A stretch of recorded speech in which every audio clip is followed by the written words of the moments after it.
Y para la gente de fe en Cristo, el carril transformador es el descubrimiento que Jesucristo es el Señor. Hay personas que no tienen paz, que pelean con ellos mismos desde por la mañana. Cuando se miran al espejo, ya empiezan a pelear con ellos mismos porque no tienen paz. Pero también hay documentos no cristianos que hablan de Jesús. Por ejemplo, documentos antiguos judíos que posteriormente se convirtieron en el Talmud babilónico, que nos hablan de que el problema de Jesús es que hablaba de forma tal que engañaba a la gente. Recuerda que quien está hablando no es alguien que está apoyando a Jesús, sino está apoyando a alguien que está criticando a Jesús.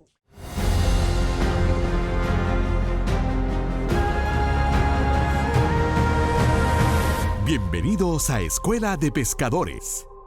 ¿Existió Jesús de Nazaret? ¿Hay pruebas de su existencia? ¿Los milagros que narra la Biblia acerca de Jesús fueron reales? ¿Cuál fue la enseñanza principal del Señor Jesucristo? De eso y de otras cosas vamos a estar conversando en el día de hoy con el doctor Samuel Pagán. Doctor, qué alegría tenerle. Saludos, pastor. Qué placer. Gracias. Estar con ustedes el día de hoy, contigo. Que el Señor te bendiga. Amén. Y gracias por la invitación. Gloria a Dios. Bueno, Escuela de Pescadores se siente hoy pues honrada de poder conversar, poder compartir y saber más acerca de este y de algunos temas. Pero antes de entrar al tema de Jesús de Nazaret, que va a ser nuestro tema central, yo quiero saber cómo llegó a este mundo de la Biblia, de lo editorial, de los libros, de la teología. ¿Cómo ocurrió esto? Mira, yo soy tercera generación De cristiano. evangélico. Wow. Sí. Mi abuela fue ordenada en el 1920. ¿Cómo se llamaba? Consuelo López. Yo la conocí. Sí, Consuelo. Y desde esa época mi mamá que se creció en el Evangelio, mi papá llegó al Evangelio, nosotros fuimos creadores del Evangelio y ese fue mi mundo. Cuando nos fuimos a estudiar a la universidad, al Colegio de Mayagüez, hice relación con un grupo que se llamaba la Asociación Bíblica Universitaria, la ABU, que se dedicaban a estudiar la Biblia propiamente. Iban todos los martes y todos los jueves a las 11 de la mañana, sin inhibición, no había devocional, todo. Estudiar la Biblia. La Biblia. A lo que vinimos. A lo que vinimos. Entonces, eso me dio un apetito. Luego de estar allí con la Asociación Bíblica Universitaria, me gradué.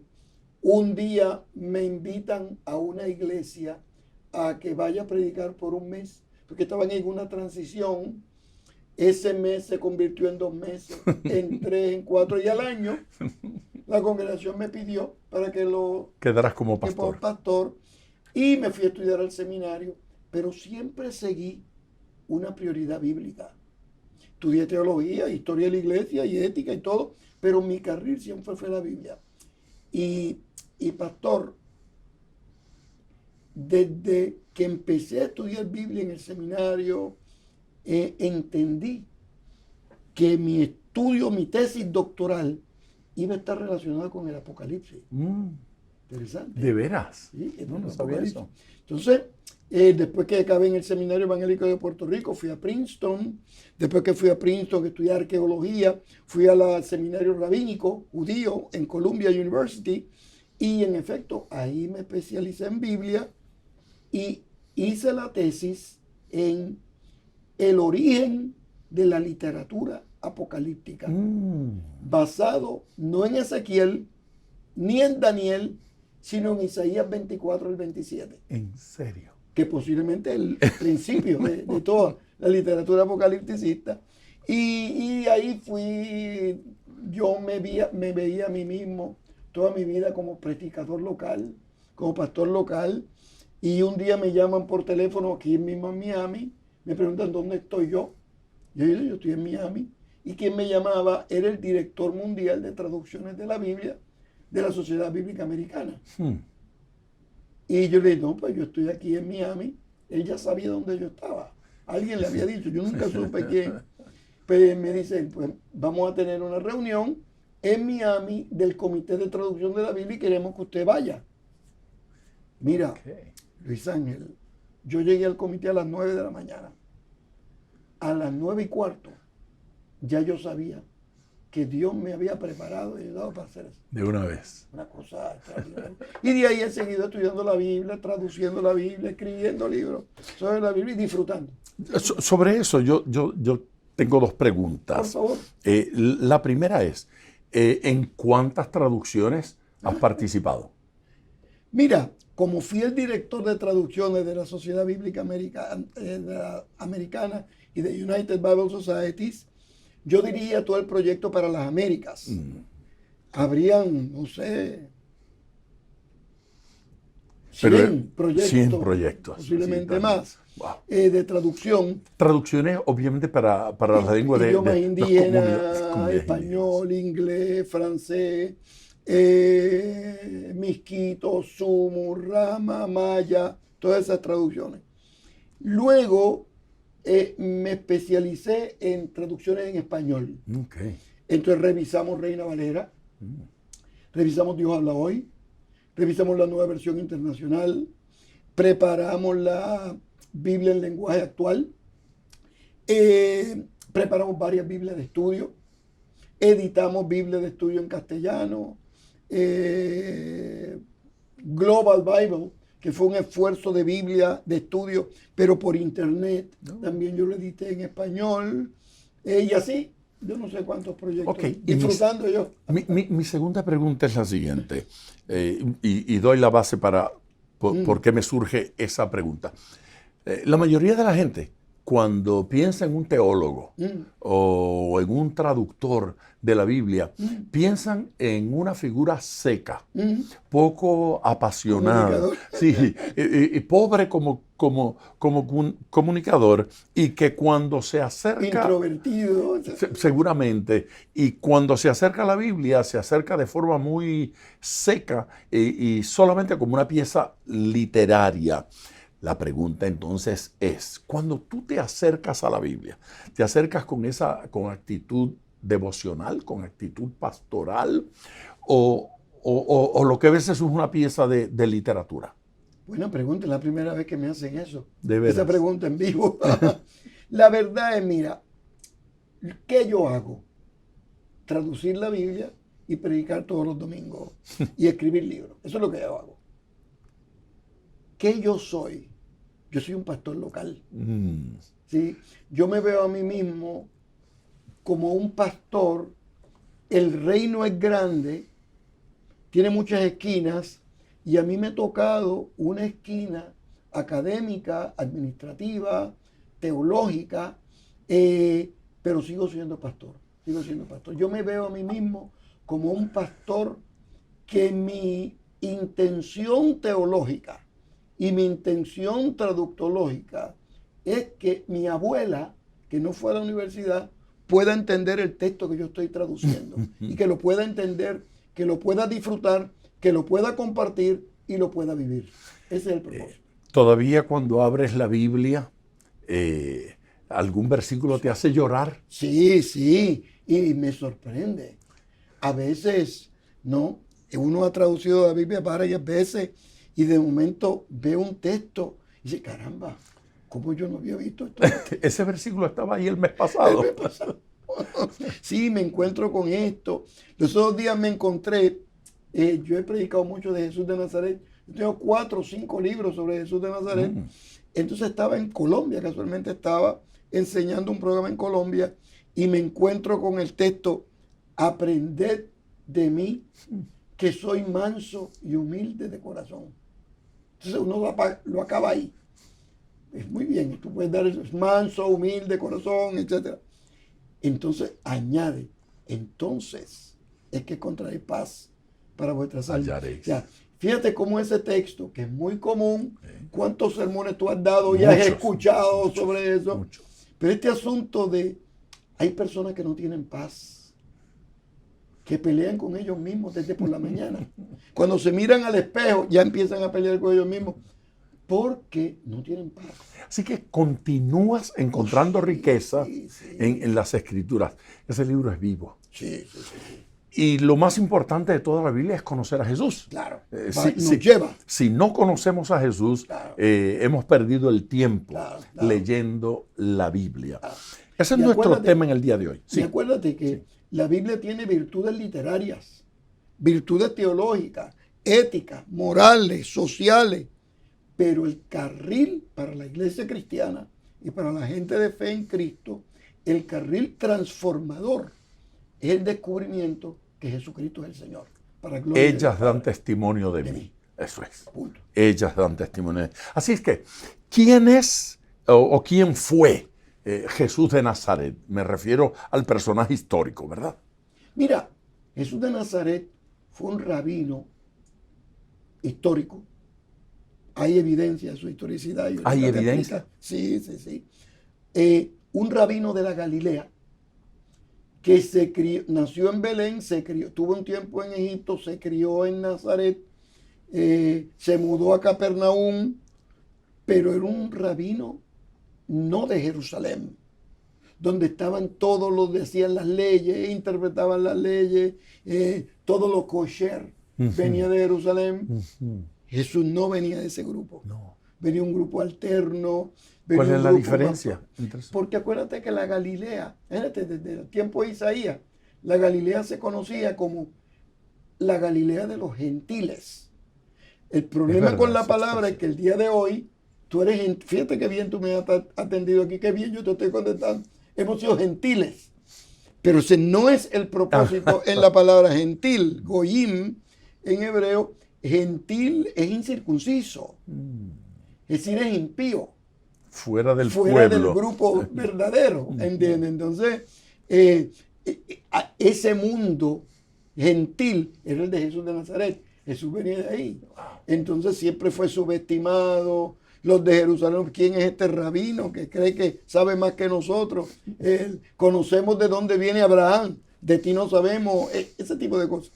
Y hay evidencia histórica, por ejemplo, mira, hay más evidencia histórica de la historicidad de Jesús de Nazaret que de Aristóteles, Platón, Sófocles y los filósofos antiguos. Porque Espera, esto tal vez va mucho en... más. Pero esto va en contra totalmente de... Lo que muchas personas piensan. Bueno, es porque es con lo que nos impresionan en la escuela, en la universidad. No.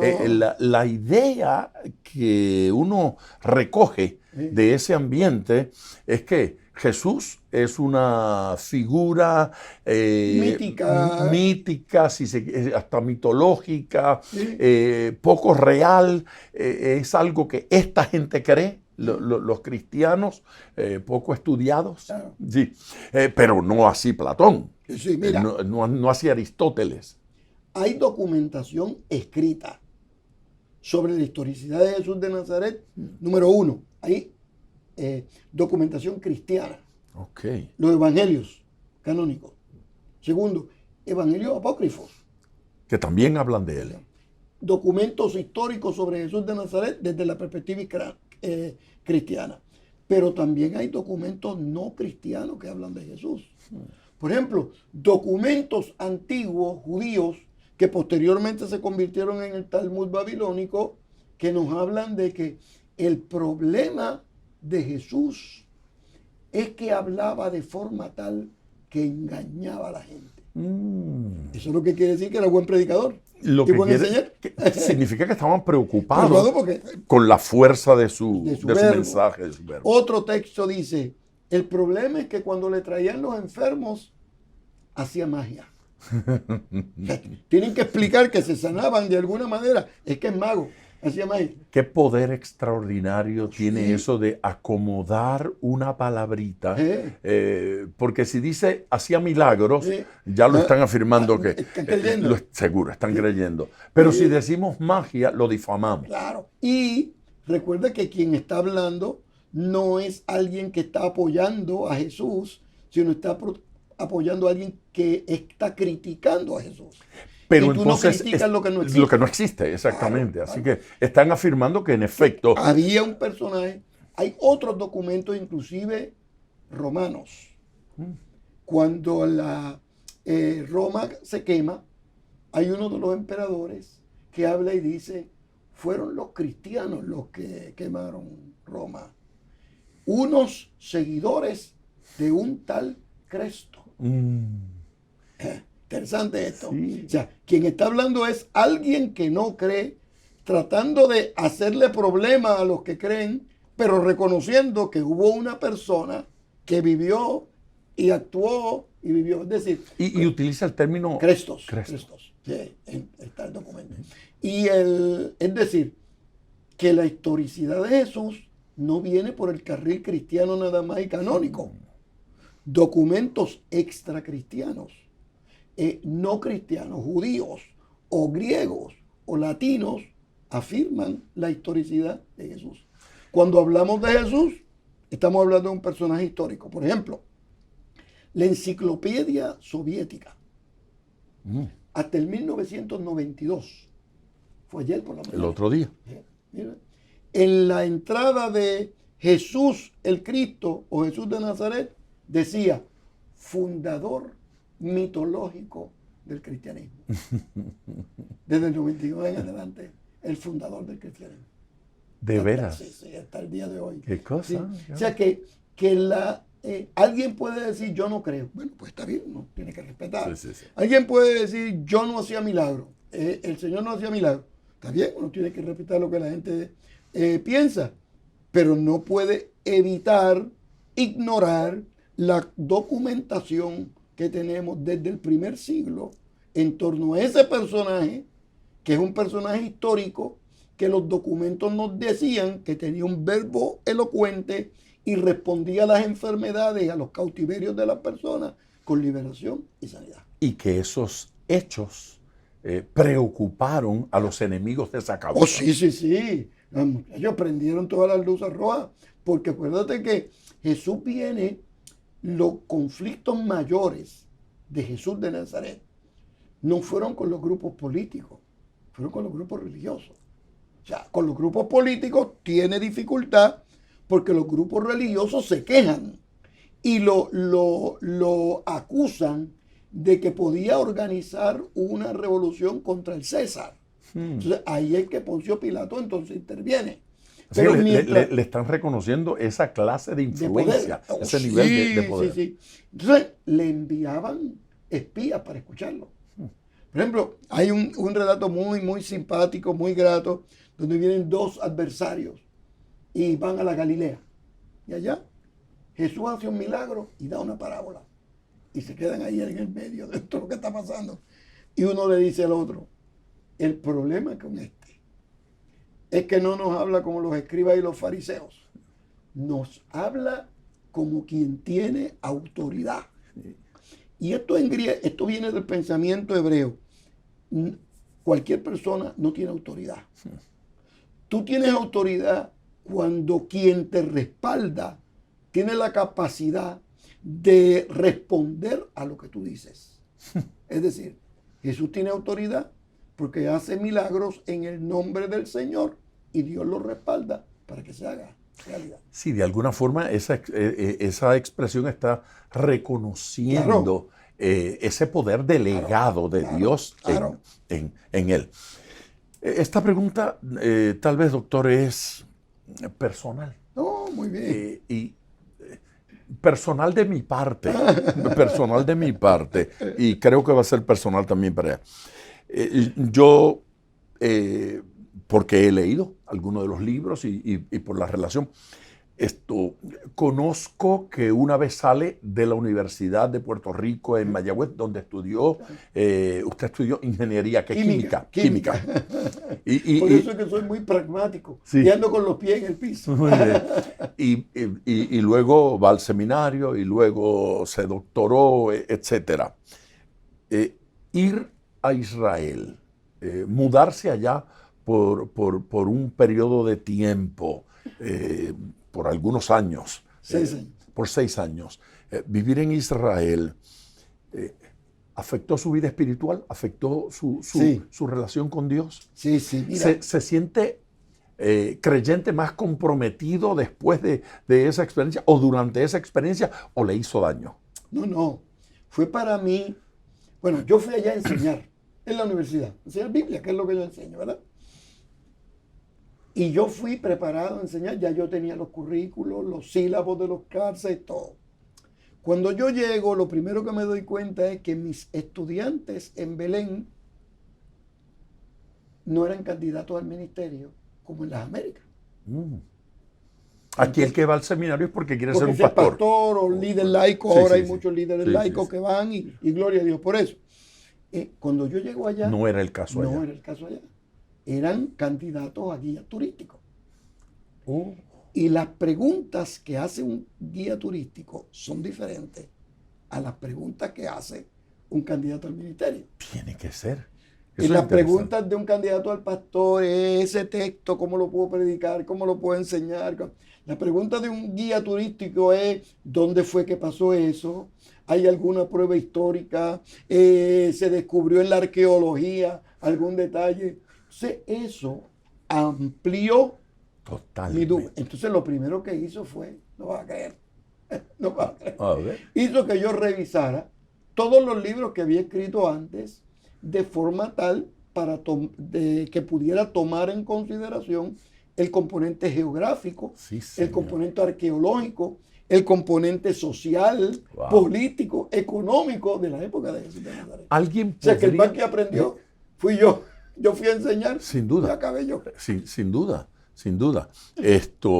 Alguien podría pensar, si me expongo a ese tipo de investigación, si me expongo a ese tipo de estudio, de repente Pierde la fe. sí, pierdo la fe, descubro que las cosas no eran... ¿Perdió la fe? No. Mi fe aumentó.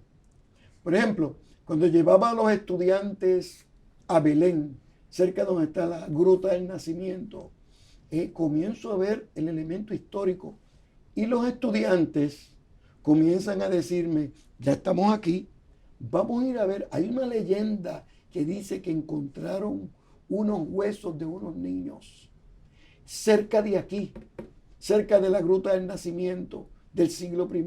¿Sabe Dios si son los niños de la matanza de los inocentes? Y allí íbamos. Y de pronto otro que se demostró que eran posterior, pero elementos históricos Seguro, interesantes. seguro. Otro que decía, pero usted me preguntó un estudiante, doctor, ¿usted sabe de dónde venía David? Y yo, bueno, sí, de Belén, de algún sitio. Pues véngase, que lo voy a llevar al lugar donde pensamos que venía David. Eso no estaba en los libros de teología. ¿Qué diferencia? Entonces fuimos allí. Yo recuerdo con esa cuestión de David, hice un programa para desde el lugar para Univision, para una estación de televisión.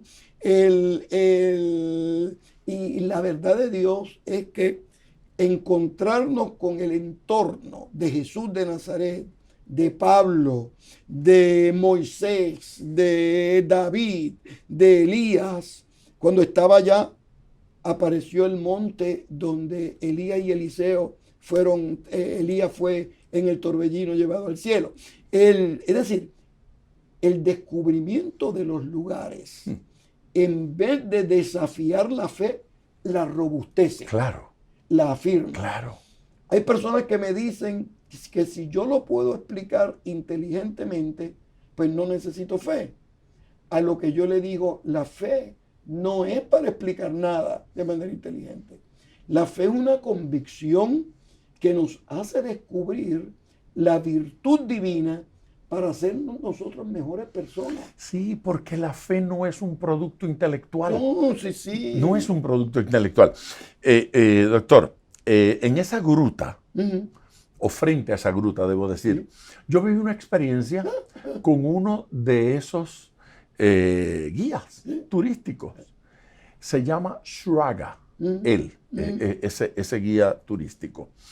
Llegamos ahí en horas de la tarde. Ya estaba cayendo la tarde un poquito. No estaba oscuro totalmente, caía la tarde.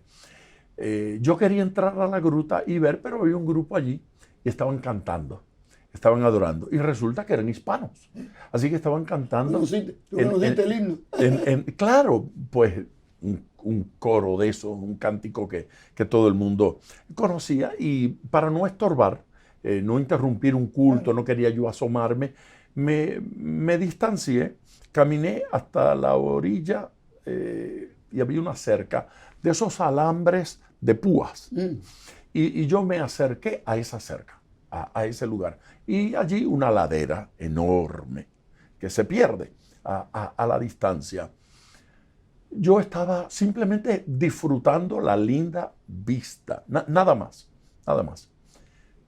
Ese guía turístico se acercó por mi espalda y se recostó de mi hombro, me puso la mano en el hombro y con la otra mano me señaló y dijo, esa escena, ahí había unos pastores con unos cuantos grupos de ovejas. Me dijo, esto fue en el año 80 y algo, señaló y me dijo, eso ha sucedido ahí durante siglos, milenios realmente, y sigue sucediendo. Dice, igual que en aquella ocasión que ustedes dicen que un ángel se les apareció y que le dijo que Jesús había nacido. Y cuando me dijo eso, dirigió el dedo hacia el cielo y ahí había una enorme estrella. Era un lucero que se destacaba, se destacaba.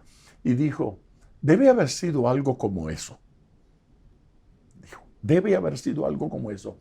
Y comenzó a llorar. El guía turístico comenzó a llorar y me dijo, ustedes son un pueblo con Cristo, con Salvador. Nosotros somos una nación sin Cristo. Y lloró. Ya no te tengo que decir que le hablé y oré con él y demás. Pero siempre esa gruta y no puedo evitar contarlo. Sí, no, tremendo, tremendo. Esa es la Gruta del Nacimiento. Un lugar especial. Con respecto a Jesús de Nazaret. Yo quisiera que me hablara sobre el ministerio de Jesús de Nazaret. ¿Cómo lo efectúa? ¿Cómo lo lleva a cabo? Jesús de Nazaret se cría en la Galilea, en Nazaret, y ahí es que comienza su ministerio. En Galilea. En Galilea. Nace en Belén, está 2 a 6 años en Egipto. Nosotros pensamos tradicionalmente que eran 2 años nada más y volvió. Cuando Tal vez fue más. Sí, cuando miramos bien la muerte de Herodes, la administración de Poncio Pilato, descubrimos que pudo haber sido hasta 6 años. Para poder regresar una vez muere. Y hago un paréntesis para decirte, ahora viene un niño de 8 años que nace en Ciudad de México, San Juan de Puerto Rico, en Bogotá. Se lo llevan a Alemania, cuando tiene recién nacido. Está 8 años en Alemania. Cuando regresa a Bogotá, San Juan o México, ¿qué idioma habla? Sí, su idioma principal tiene que ser el de ese país, claro. Alemán. En este caso, egipcio. Es decir, que Jesús de Nazaret, el egipcio. Jesús de Nazaret hablaba en el hogar arameo. Hablaba en la sinagoga hebreo. Hablaba como trabajador en la comunidad griego, como carpintero griego. Pero aprendió también egipcio. Dominaba el egipcio. O sea, es decir, que era políglota. Una persona que domina 4 idiomas, no es que digamos que uno puede decir que no es muy bien preparado que digamos. Y cuando estudiamos las familias judías de aquel momento, descubrimos que las sinagogas tenían un currículo de educación para sus estudiantes. Los de 4 a 6 años aprendían a leer y a escribir. De 6 a 8 años aprendían a leer y a memorizar los textos.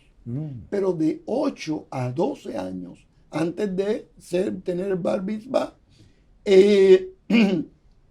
tenían que aprender a discutir el texto bíblico. Perdón, el análisis crítico. El bar mitzvah. Cuando se hace un joven adulto entre la comunidad judía. ¿A qué edad? A los 12 años. A los 12 años. Pero Jesús está llegando a eso de los 8. Exactamente. Pero en la sinagoga tuvo ese programa. ¿Te acuerdas cuando Jesús se pierde en el templo Claro. de Jerusalén? Sí, se quedó allá. Se quedó allá. Posiblemente fue el día en que estaban haciendo el Bar Mitzvah de Jesús de Nazaret. Estaban celebrándolo. Fueron con mucha gente porque es una celebración de familia y de pueblo. Así que Y estaban debió haber sido un niño, a los pero 12 de 12 años, un adolescente. Por eso es que el texto bíblico dice, yo en la casa de mi padre me conviene estar, porque estaba discutiendo, dice el texto en español. Estaba dialogando, pero con profundidad. Sí, sí. El Los texto impresionó. bíblico los impresionó. Los impactó a ellos. Entonces, Jesús de Nazaret empieza su ministerio.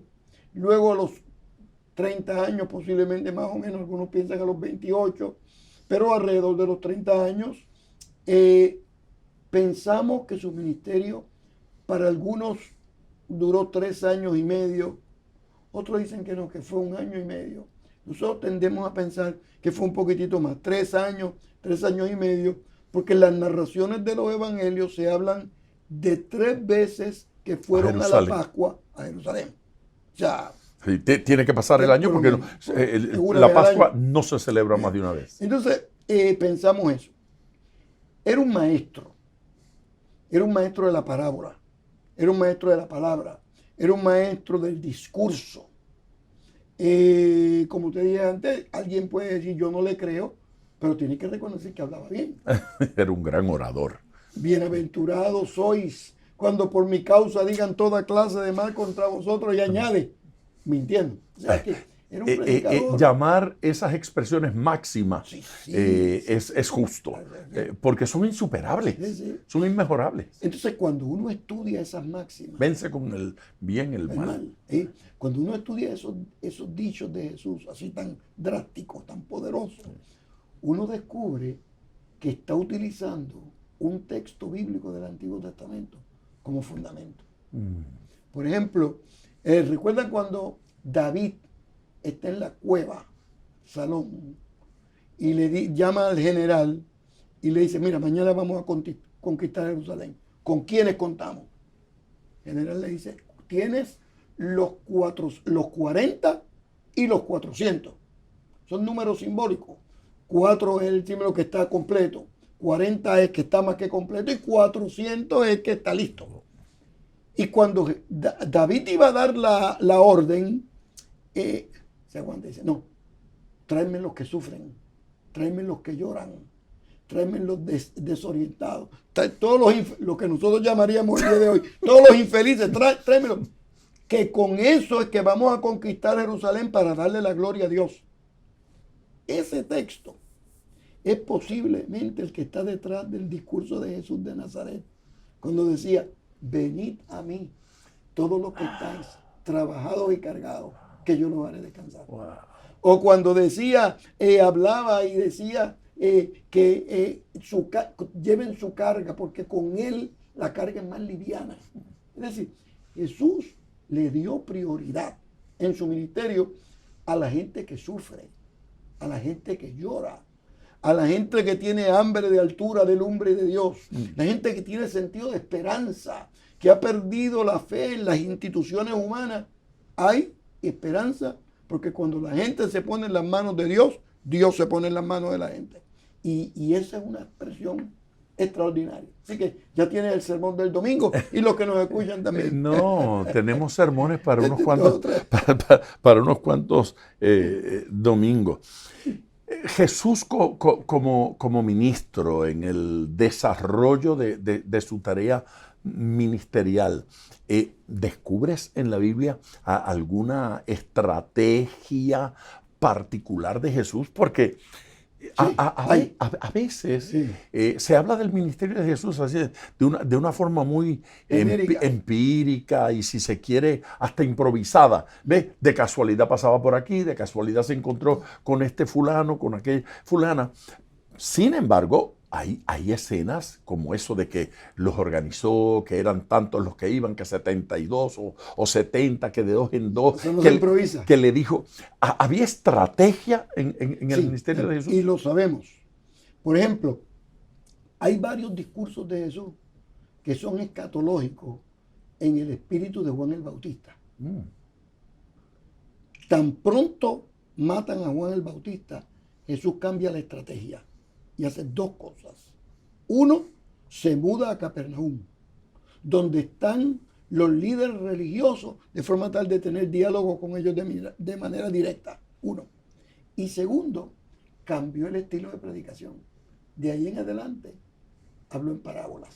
De veras, antes de eso, ese no había sido el énfasis. Sentido, ¿no? Ocurre a partir de allí. Después de la muerte de Juan el Bautista, Jesús comienza, y hay textos que hablan y dicen, solamente en parábolas hablaba, que es una hipérbole, pero eso quiere decir que se percató que si quería llegar más lejos en su ministerio, tenía que hablarle a sus discípulos para que entendieran y disfrutaran, pero tenía que hablar de forma tal que los enemigos no entendieran bien lo que le estaba diciendo. No, está bien pensado. Muy bien pensado. No fue una improvisación momentánea, era un maestro, un rabino real. ¿De dónde salía el dinero? Y es posible que esto pocas veces se pregunte, sí. Pero Jesús se rodea de unos individuos que aparentemente dejan su trabajo para irse con él, pero algunos de ellos tenían familia, cuando menos tenían suegra, esposa, supongo que hijos, pero Jesús se va con ellos. Sabemos que tenía un tesorero, así que había administración en el ministerio de Jesús. Doctor, ¿de dónde salía el dinero? Las familias de ellos, de los discípulos, los apoyaban económicamente, especialmente las mujeres. Las mujeres que les servían de sus bienes. Sí. Las mujeres ocuparon un papel protagónico en el ministerio de Jesús, igualmente el de Pablo, igualmente el de la iglesia primitiva, porque las mujeres, especialmente las que económicamente estaban más solventes, apoyaban la causa de Jesús y la de Pablo posteriormente, y la apoyaban en el momento oportuno. Sin ese apoyo, por ejemplo, María de Magdala, pues los descubrimientos arqueológicos han descubierto, valga la redundancia, de que Magdala era una comunidad económicamente próspera. Y María era de allí. Posiblemente su familia tenía ahí hay varios trabajos particularmente, como la pesca y la preparación de jarros, vasijas, allí, que se mandaban a todo el Oriente Medio. Es decir, que María proviene de una familia posiblemente económicamente solvente. Con recursos. Ella, con recursos económicos, ella tendría algún tipo de cautiverio emocional, alguna enfermedad emocional que no estaba de acuerdo con la organización del periodo, y Jesús la liberó. Esa mujer y su familia viven eternamente agradecidos. Sí. Una persona, sabe Dios, yo no sé si era esquizofrénica o tenía paranoia o era autista. Yo no sé qué era la condición, porque el texto bíblico no lo dice. Lo que sí es que sufría. Lo que sí era que estaba cautiva, que estaba angustiada. Y la palabra de Jesús la hizo una mujer nueva. Libre. La hizo libre. Y claro, hay otras familias que evidencian compromiso con Jesús, como la de Lázaro, evidencian que tienen lugar para hospedar a ese grupo de discípulos. Imagínate tú o yo, con un hijo con necesidades especiales, que de pronto venga Jesús y lo toque. No, ya. ¿Y queda? No. El agradecimiento va a estar permanente. Permanente. A ver, lleguemos a la crucifixión de Jesús. Ese es uno de esos aspectos de la vida de Jesús que no deja de impresionarme. Desafiar. Sí, es que es extraordinario. Realmente, doctor, ¿qué pasó en esa crucifixión? ¿Qué fue lo que sucedió allí? Mira, los últimos 10, 15 años de los estudios del Imperio Romano en la época de Jesús han sido muy importantes, porque nos han dado más comprensión, por ejemplo, de Pilatos, cómo era Pilatos. Nos han ayudado a comprender más a Herodes el Grande y a Herodes también, el posterior, de su familia, su hijo. Los Herodes, diferentes Herodes. Ahora comprendemos mejor ese carril en Jerusalén antigua, en la Galilea antigua, pero también desde la perspectiva del imperio. Y algunas cosas descubrimos. Por ejemplo, que las crucifixiones, los crucificados solamente llevaban el palo transversal. El palo horizontal generalmente era un árbol. Por eso es que en Hechos, el libro de los Hechos, dicen, y lo colgaron en el árbol de la cruz. Así dice. Así dice el tatuaje. Sí, a veces algunas personas dicen, no, ¿fue un árbol o fue una cruz? No, es que el árbol estaba y ponían el palo transversal en la cruz. Y ese palo era el que llevaba. Eso es lo que hemos descubierto en la arqueología. Segundo, siempre cuando yo era pequeño preguntaba, pero ¿cómo no se cayó? Porque si le ponen el clavo aquí en la mano, se le rompe, ¿verdad? El peso, se raja. Desgarra. No, el clavo venía en la mano, y escucha bien esto y escúchame bien. El clavo medía 18 pulgadas, más de medio metro. Wow. Entonces, enterraban el clavo y después le daban una vuelta. Por eso es que no se caían. Ya. O sea, y esto lo descubrimos en el 1992, ayer por la mañana, porque apareció el primer hueso de un crucificado con el clavo ahí.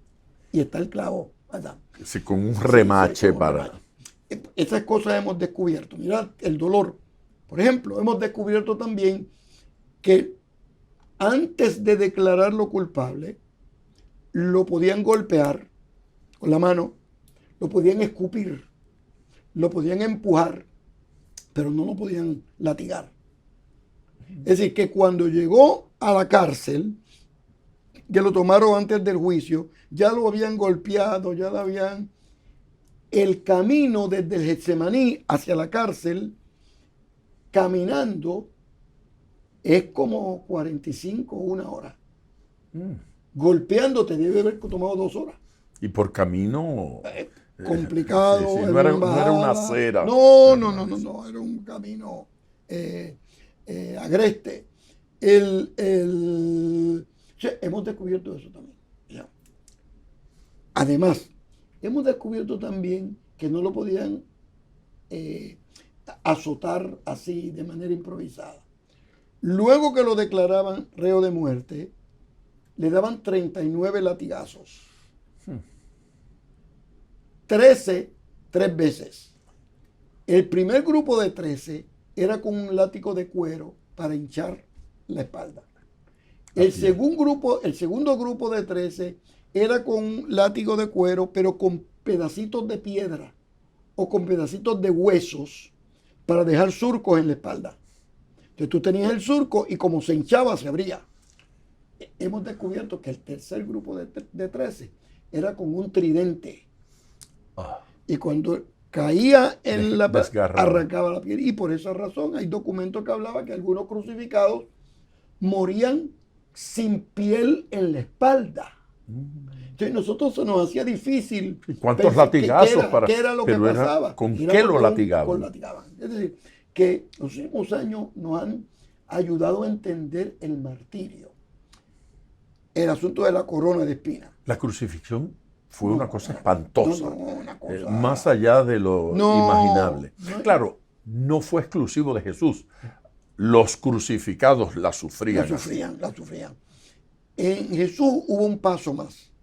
La corona. La corona de espinas. Por aquello de que era el rey de los judíos. Era una forma de burlarse. De burlarse. Y las espinas, yo he estado en Jerusalén en los árboles que se utilizaban para las espinas. Eran espinas como de 1,5 pulgadas o 2 pulgadas. Entonces te la ponían y la apretaban. Entonces, esas espinas se metían por el cuero cabelludo y llegaban directamente al cráneo. Dicen los que saben que el dolor de cabeza que eso genera, no hay forma de describirlo. Es decir, que Jesús de Nazaret, antes de crucificarlo, ya estaba sufriendo. Cuando le ponen la corona de espinas, estaba sufriendo. Cuando le ponen los clavos, sigue sufriendo. Cuando lo cuelgan, sigue sufriendo. Luego lo hieren, ¿verdad? Con una lanza, sale agua y sangre. Todo eso tiene que ver. Muere Jesús de Nazaret y posiblemente muere asfixiado. Porque, no sé si ustedes han visto por televisión que está la cruz y hay como una crucecita abajo, más pequeña. Eso se llama patíbulum, donde el crucificado como que se sentaba. Y uno dice, fíjate qué bueno eran los romanos que les dejaban que se sentaran. No, un área de descanso. descansa. Eso es para prolongar La muerte. para que no se murieran rápido. Por eso dicen que algunos de esos crucificados duraban días. 3 y 4 días sufriendo. Porque parte del proceso era eso, que la gente lo viera. Extenderle. Y Jesús murió rápido, lo sacaron. Eso fue un dolor intenso. Entonces, cuando no morían, le rompían los huesos para que no se pudiera sentar. Entonces, ya cuando estaba estirado, no podían respirar. Y entonces los pulmones se llevaban de agua y de sangre. Por eso es que salió. La posición de los brazos. Y ahí morían una muerte espantosa. Cada vez lenta. respiran menos, luchan más por respirar. Desde el punto de vista médico, él debió haber muerto de asfixia. Desde el punto de vista espiritual, entregó. Sí, no, a él no lo mataron. No lo mataron. No, él entregó. Según Juan, al Señor nadie le quitó la vida. Porque recuerda que desde la perspectiva del Evangelio de Juan, Jesús es el camino, la verdad y la vida. Si a mí nadie me quita lo que yo soy. Y él dijo. Y entonces yo voy a entregar la vida. De mí mismo. La vida. Entonces es una declaración teológica. Físicamente murió pero espiritualmente es una entrega liberadora, una entrega redentora, una entrega transformadora. Y eso es lo que nosotros tenemos en la es decir, que el proceso de la crucifixión le da todavía más valor al hecho de que Jesús se ocupara de predicarle, de hablarle a los que estaban a su lado. Claro. Qué clase de misericordia. Se ocupara de su madre, se ocupara de decirle a Juan, recíbela en tu casa. Nosotros hubiésemos estado gritando, llorando. ¿Por qué me pasa a mí esto? Sí. Dios, ¿cómo permitió esto? Yo soy bueno. Mira, todo ese tipo de cosas. Mira, lo han mencionado muy bien. Cuando Jesús se dirige a su mamá y a su amigo, su compañero, representa en el medio del dolor, uno tiene que estar preocupado por la gente que uno ama. Y en el medio del dolor, uno tiene que estar preocupado por la gente que tiene necesidad. O sea, el mismo acto de crucifixión, Jesús demostró sus dos prioridades en la vida. La familia y el mundo. Estamos conversando con el doctor Samuel Pagán y creo que en el día de hoy usted debe estar de acuerdo conmigo en que estamos recibiendo un banquete extraordinario. Dígame, ¿a cuántas personas usted conoce a los que le gustaría que estuvieran escuchando lo que estamos hablando en el día de hoy? Que esta información que estamos recibiendo le haría bien. Si es así, entonces de una vez comparta, dele share, envíele a sus amigos este podcast, haga que Escuela de Pescadores llegue a mucha gente en el día de hoy. No solo dele me gusta, no solo suscríbase, invite a alguna gente a suscribirse porque cada semana estamos aquí compartiendo información y material como este. Doctor Pagán, llegando a la parte final de nuestra conversación en el día de hoy, que me gustaría que durara 4 o 5 horas más. ¿Qué pasó en domingo? Mira, el elemento de la resurrección es el desafío mayor que tienen las personas el día de hoy sobre el poder de Dios. La resurrección de Jesús rompe los linderos del conocimiento humano. La resurrección de Jesús rompe nuestra comprensión de la realidad. Con la resurrección, Jesús demuestra el poder sobre la vida y sobre la muerte. No, porque no estamos hablando de una persona que le dio un ataque y quedó y... No, este estaba muerto de verdad. ¿Lo enterraron? Sí, y resucita para ya no ver muerte. Jesús no resucitó como Lázaro. Claro. No, mira, es el primer resucitado.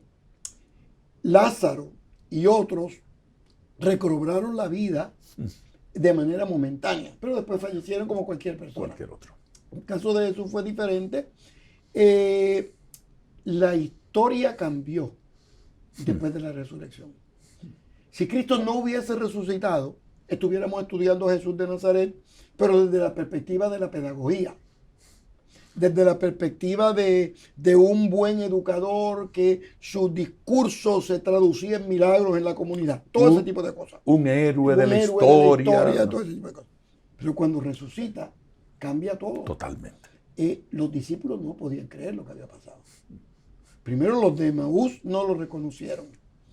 Dos factores para no reconocerlo. Primero, el dolor de haberlo visto morir. Y segundo, el anonimato de la noche.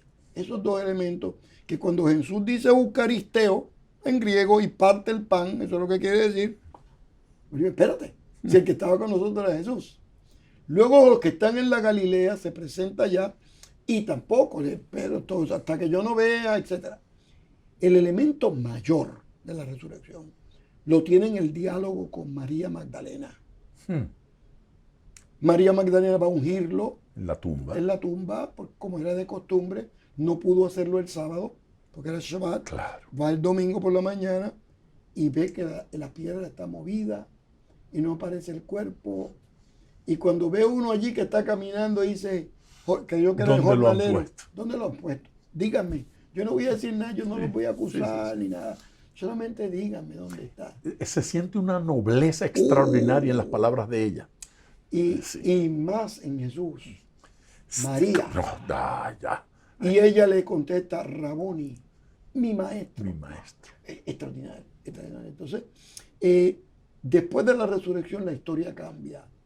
Después de la resurrección es que nosotros sabemos que el poder de Dios no tiene límites. Sí.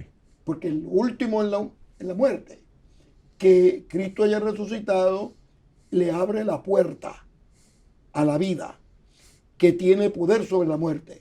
Es decir, para la gente de fe, la última palabra de Dios no son las flores que te ponen en la tumba. Son los cielos nuevos y tierra nueva que Dios tiene que preparado para aquellos que le aman. Entonces, cuando uno descubre esa gracia y uno descubre esa virtud, entonces uno puede entender por qué Pedro con sus colegas estaban frente al el templo de Jerusalén, en una puerta que se llamaba Hermosa. No es que el templo se llamaba La Hermosa. Sí. Es una puerta hermosa del templo de Jerusalén. Y esa puerta es la que pasaba Herodes. Digo, Herodes no va a ir por la puerta que va el pastor. No por la de servicio. No va. La puerta hermosa. Entonces, cuando está allí, se encuentran con un paralítico. Le dice, mira, hoy no hemos cobrado todavía. La cosa no está tan bien. No es tan bien el asunto, no tengo tarjeta de crédito, pero de lo que tengo te doy. En el nombre de Jesús de Nazaret, levántate. Eso es lo que tenía. Sí, lo único que tenía era el poder de la resurrección. Aleluya. Y el poder de la resurrección es ilimitado. Porque superar la muerte supera toda la existencia humana. Yo no puedo superar la muerte. Jesús no estaba resolviendo simplemente su problema de que estaba muerto. Nos lo resolvió a todos. Él nos abrió la puerta. A todos. A la vida eterna. Venció la muerte. Por eso es que el apóstol dice, si Cristo no resucitó, vana entonces nuestra fe. O sea, la resurrección es el elemento fundamental de la fe cristiana. Mira, yo he ido con académicos del mundo a la tumba vacía. He ido. Gente buena, noble, grata, pero que se les hace difícil entender el fenómeno de la resurrección. Y fui con uno una vez que se sentó al lado de la tumba vacía. Me dice, empezó a llorar. Y me dice, yo empecé a sentir que en las manos me ponían clavos. Yo empecé a sentir golpes en la espalda. Y llorando. Se identificó. Es decir, que la resurrección de Cristo es la culminación del ministerio histórico de Jesús de Nazaret. Muere Jesús de Nazaret, resucita el Cristo de Dios y le abre la puerta a la iglesia del Señor para que estemos cumpliendo su ministerio y anunciando las virtudes de aquel que nos llamó de las tinieblas a su luz admirable en la sociedad contemporánea de hoy. Okay. Y eso ha pasado únicamente por 2000 años. A ver, hablemos un poquito entonces sobre eso que usted acaba de señalar de lo que pasa a partir de la resurrección en la iglesia. ¿Cómo conecta, cómo se relacionan la resurrección con Pentecostés? Nosotros hablamos de Pentecostés como el nacimiento de la iglesia, llenura del Espíritu Santo, capacitación, y la gente sale a hacer ministerio. Ayúdeme a conectar, o ayúdenos a conectar la resurrección con Pentecostés. Esos 40 días son posiblemente uno de los 40 días más importantes de la historia. Desde la resurrección hasta Pentecostés, un poquitito antes de la ascensión del Señor. Desde la ascensión son 50. 50. Pero acá ya quedan 40, han pasado 10. Los creyentes descubren el poder de Dios y descubren el resultado, el producto de la resurrección. Y descubren que Jesús de Nazaret le dice a los discípulos, mira, les conviene que yo me vaya. ¿Cómo nos va a convenir que se vaya? Sin embargo, dice, no se preocupen que va a venir el Consolador. Y en efecto, en Pentecostés llega el Consolador, y de esa manera se bautiza, por llamarlo de alguna manera u otra, se bautiza la iglesia para que siga la encomienda empezada por Jesús de Nazaret. Y Jesús de Nazaret no los dejó desorientados, sino que dice, ustedes me van a ser testigos, pero de manera ordenada. Primero, Jerusalén, después Judea, después Samaria y hasta los últimos de la tierra. Por eso es que estamos en Miami el día de hoy dialogando esto. O sea, entonces eso le abrió la puerta, por ejemplo, a Pedro, a los primeros discursos. Eso le abrió la puerta a Pablo para la expansión del evangelio en Europa y en el mundo no judío. Eso le da oportunidad a Santo Tomás de Aquino. Eso le da la oportunidad a Calvino. Eso le da oportunidad a Martín Lutero. Eso le da oportunidad a Juan Wesley. Eso le da oportunidad al día de Pentecostés en Azusa, en los Estados Unidos. Le da la oportunidad a la revelación de Dios al pastor Luis Ángel Díaz y a Samuel Pagán. Y le da la oportunidad a todos los que van a venir a Cristo a través de este programa y de las predicaciones y de las enseñanzas de los cristianos el día de hoy. Los pone en el mismo nivel donde estuvo Pablo, donde estuvo Pedro, donde estuvo Calvino, donde estuvo Martín Lutero, donde estuvo Juan Wesley, donde estuvo los grandes benditos de Dios y herederos de la gracia divina. Porque el que está en Cristo, según el apóstol, nueva criatura es.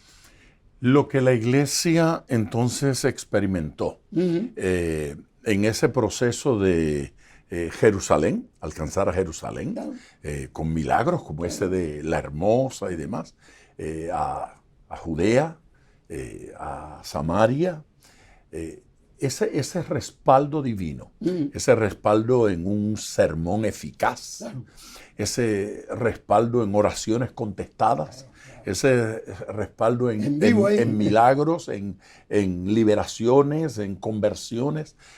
La iglesia debe esperar, procurar, creer que hoy debe recibirlo como aquel día. Sí, hasta lo último de la tierra y hasta lo último de los días. Claro.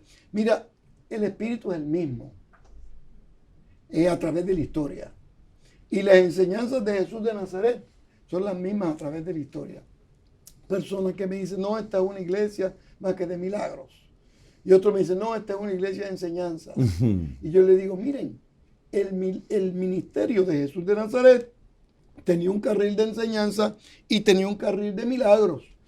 Y el milagro le abre la puerta a la enseñanza y la enseñanza le abre la puerta al milagro. Subestimar uno de los dos elementos es ignorar un componente fundamental del ministerio de Jesús de Nazaret.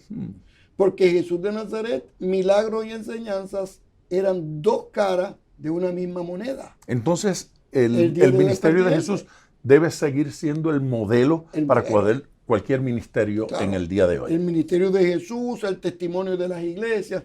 Por ejemplo, la gente me habla de las iglesias. En los 80, uno le pregunta, en los seminarios, cuando yo empecé a enseñar, le digo, ¿cuál es la peor de las iglesias del apóstol Pablo? Corinto. Porque mira que tienen problemas el apóstol Pablo. No tenían fe. Padre e hijo con la misma mujer. Yo no sé cuántos problemas le conseguí. En los 90 comenzamos a estudiar la Biblia desde la perspectiva sociológica. Entonces descubrimos, espérate un momentito. No era tan mala, ¿no? No, lo que pasa es que el pastor estaba organizando la iglesia y estaba educando la iglesia. Corinto era una mega iglesia. Una iglesia muy bendecida, una iglesia muy creciente. Entonces ya tú preguntas en el año 2000, ¿qué iglesia del apóstol Pablo tú le gustaría participar y pastorear? Corinto. Corinto. Porque ya no eran 4 hermanos. Es verdad. Descubrir, experimentar, Claro. hace que uno vea las cosas de forma diferente. Claro. Me gusta, ocasionalmente, no siempre lo hago, pero ocasionalmente me gusta preguntarle a mis invitados si ocurriera, cosa que tal vez es poco probable, pero si ocurriera que Dios decidiera informarle a usted, Samuel Pagán, te quedan 30 días en la tierra. No voy a establecer si es que se acaba el mundo, que Cristo viene, o simplemente que por alguna razón Samuel Pagán se va a ir de esta tierra como Enoc, como Elías, o simplemente porque va a dormir en Cristo. Le quedan 30 días aquí en la tierra. ¿A qué los dedicaría? 3 cosas. 1, a disfrutar mis nietos y mis hijos. Qué lindo. 2, a tratar de escribir lo más que pueda sobre lo que he vivido toda mi vida. Y 3, me gustaría compartir eso con todas las personas que pueda. De forma tal que pues, yo he vivido una vida feliz. Yo soy un ministro feliz. Yo a veces conocemos personas que yo lo que he estado sufriendo por el Evangelio, hemos tenido dificultades, Sí. y hemos tenido adversidades, Sí. pero nosotros hemos podido superar. Y yo quisiera que el legado fuera que la gente que vive el Evangelio vive feliz y vive transformada. Aleluya. Y vive redimida y vive con sentido de dirección, porque nada nos puede separar del amor de Dios que es en Cristo Jesús, Señor nuestro. Gloria a Dios. Doctor Samuel Pagán, qué alegría haberle placer. tenido en este podcast. Esto tampoco lo pido a menudo, pero en el día de hoy sí le quiero pedir una oración Muy bien. por toda esta gente que nos está escuchando, por nuestros hermanos, pastores, ministros. Pidámosle al Señor que como iglesia continuemos en este proceso de desarrollo. Dios bueno y Padre eterno, te damos gracias por estos diálogos tan especiales y te damos gracias porque tú eres quien nos da vida y vida en abundancia. Guíanos por el camino del bien y permítenos comunicar de manera efectiva este evangelio transformador. Permite que este programa llegue a los hogares, a las comunidades, a las iglesias, a las ciudades, a los pueblos, a las naciones y al continente, pero sobre todo que llegue a lo más íntimo del corazón de las personas que nos ven y que nos escuchan. Y permítenos descubrir y disfrutar tu gracia, tu amor, tu paz y tu vida. En el nombre del que vive y del que vive por siempre, a quien damos gloria y honra, imperio y potencia por los siglos de los siglos. Amén. Amén. Gracia, misericordia, amor y paz para todos ustedes.